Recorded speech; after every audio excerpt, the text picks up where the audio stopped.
Vice President Kamala Harris hitting the campaign trail for the first time since launching her 2024 presidential bid. The presumptive Democratic nominee left Joint Base Andrews this morning to go to the battleground state of Wisconsin.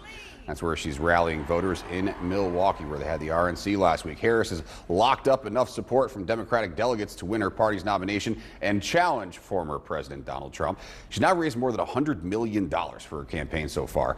Welcome to the Fox 8 4 o'clock news. I'm Michael Hennessy. And I'm Natalie Wilson. Now, the big question is, who will be her running mate? There have been several reports North Carolina Governor Roy Cooper could be in the running. Fox 8's Sarah Winkleman was with the governor today at an event in Winston-Salem. So, Sarah, you were direct. What did he say about a potential nomination? Well, Natalie, Governor Cooper said he endorses Kamala Harris for president and he wants to respect her process. So at this time, he does not want to comment on the potential of his name being on the Democratic ticket with her. I appreciate people thinking of me that way, but like I say, this is the time for us to be supporting Kamala Harris, putting her in the spotlight. Governor Cooper has a long history working with Kamala Harris and has confidence she will choose a good fit for the campaign. I think there are a long list of Democrats who could do an amazing job in that position with her.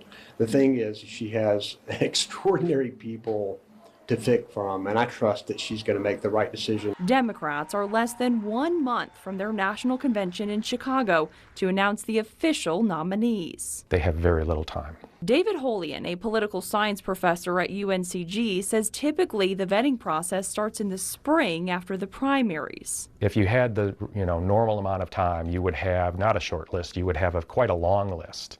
And you would designate people in the campaign to basically deal with that list and start interviewing candidates, and then you slowly whittle down over time. This now all has to happen in a very short amount of time, so that short list, we're going to start with a short list. Governor Cooper rumored to be on the short list and in this process, but he would not confirm if he is being vetted. Usually it's be safe, do no harm, such that you can brag about your pick, and part of being confident that you've selected the right person is that you have had months to go over every detail of their private lives, their public lives, to make sure there are no skeletons in the closet that might embarrass the ticket and cost votes. In addition to possible nominees being vetted, the campaign wants to decide who could help bring in more electoral votes and fill in potential weaknesses. We often look at this, for a candidate, we look at this as their first important decision.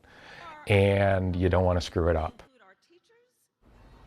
And it's hard to say if we'll find out who Harris's running mate could be in the next few weeks, but we can expect to hear on the first day of the Democratic National Convention, which is in Chicago on August 19th. All right, Sarah, a lot to do, not a lot of time to do it. Well, tomorrow